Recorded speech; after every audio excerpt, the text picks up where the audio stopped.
Hello and welcome back to All Things Money. I'm your host, David Blain, and during today's show, we've been talking a little bit about investors, what's happened the past several years, investors moving away from stock, mutual funds, and ETFs and into the bond market, and questioning whether they have accidentally reintroduced risk to their portfolio by making this change and not sticking with their equity allocation. Now, all this, of course, presuppose that you have some sort of long-term plan, you have an idea of your risk tolerance, your goals, things like that. But in general, what we see is investors chasing the performance of the asset class that has done the best, which has been the bond market. And we're talking here today about how that's probably, you've unintentionally introduced more risk than you thought you would into the portfolio.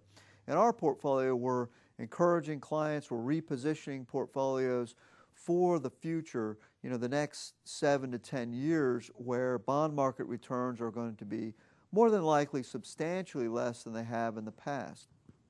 Now, as I mentioned in the last segment, bonds, especially U.S. Treasury bonds and U.S. TIPS, are still providing that downside protection. When the market is going down, they're still providing that buffer to the portfolio. So if the volatility of a pure equity portfolio is too much for you to handle, which for most people it is, we still advocate having some portion of your money allocated to the bond market to buffer those declines. The bonds are not in the portfolio thinking that bonds are going to outperform stocks the next 7 to 10 years.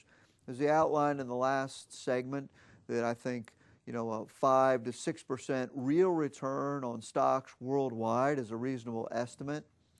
In the U.S., have quite a run-up. I think U.S. small companies and U.S. In aggregate, the U.S. market is going to do much worse than the emerging markets or the foreign markets. We talked a little bit about reversion to the mean. And so when we see the bond market has had a tremendous rates of return the past several years, that in order to get back to some sort of long-term average, they have to have subpar returns. The bond market forecasts are actually pretty easy.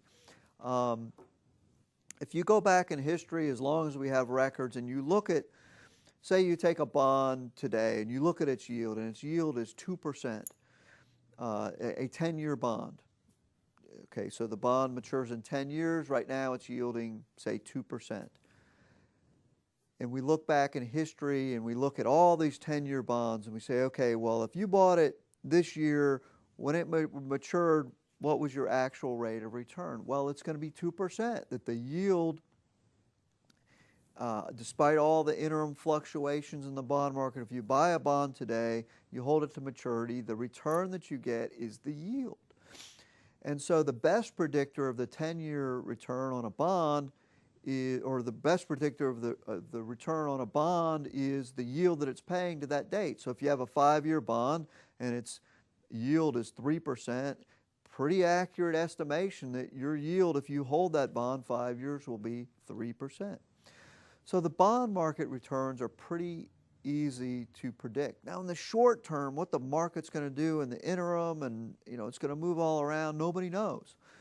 But if you look at the inflation projections and the current yields, most bond asset classes, the real return after inflation is negative. U.S. bonds, probably -1 or -2%. Foreign bonds, -2%, somewhere in there. Emerging debt, probably make a little bit of money on emerging debt, as we talked about in a previous segment. A little bit more risk with emerging debt. You also have currency risk, and you have dollar fluctuation that if it's denominated in a local currency. Inflation index bonds, TIPS move based on unanticipated inflation, either the direction of inflation or the magnitude of direction. And so TIPS, as we evaluate the returns going forward for TIPS, they're generally priced accurately, which would be a flat or not negative real return. But what will happen between now and the time that TIPS matures is inflation will change, and it will change the return of the TIP. With a regular bond, you have no opportunity because there's no inflation adjustment. So no matter what inflation does in the interim, a regular bond, you know what the return is going to be to maturity. With a TIP, because not only you get paid the interest rate, but the value of the bond changes with changes in inflation, which we don't know what they're going to be. With TIPs, it's a little bit more difficult to estimate the return because of unanticipated inflation. But anyway, across the board, we see that the bond market is poised for really poor returns over the next 7 to 10 years. And the purpose of the whole show today is just to make sure that you're looking at your portfolio. If you don't understand what we've talked about or you're unsure, give us a call, do some research, look into it.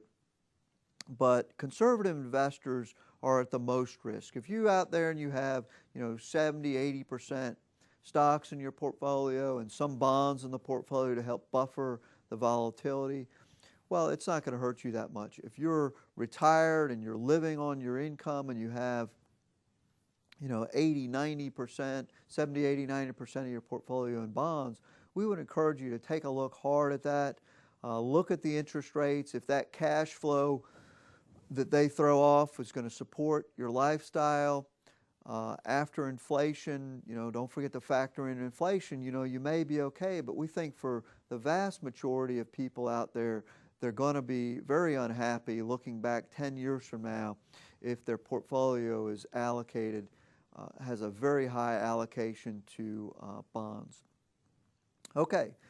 So that's going to bring us to the end of our show today. A lot of good information. If you missed a segment, please go over to the web, www.dlblain.com, and there we'll put an archive copy of the show up. So until next week, for All Things Money, I'm your host, David Blain. I hope you have a great week, and you'll tune in next time. The proceeding was a paid program. The opinions expressed are not necessarily those of WNBU and Inner Banks Media.